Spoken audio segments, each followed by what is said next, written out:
ஆன செந்நெறி. செந்நெறி தாங்க சைவ நன்னெறி.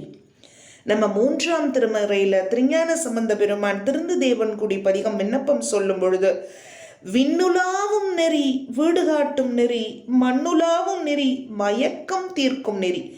அத்தகைய மயக்கம் தீர்க்கும் நெறியான இந்த செந்நெறி சைவ நன்னெறியிலே எப்படி உமையுறு கூறராய் சிவபெருமானின் திருவருளால், உமையம்மையுடைய கணவன் நம்முடைய எம்பெருமான் சிவபெருமானின் திருவருளால் 3வது அடி பெற்ற சிவலோகத்து அமர்ந்து பிரியா உரிமை மருவினார். அந்த தாம் பெற்ற சிவலோகத்திலே வீற்றிருந்து அதனின்றும் மீளாத உரிமையை அடைந்தார். யாருப்பா அடைந்தது அப்படின்னு ஒரு வினா எழும் அல்லவா? அதை முடிக்கும்போது எப்படி சொல்றார் தெய்வ சேக்கிழார் பெருமான்? முற்ற உழந்த முனையடுவார் என்னும்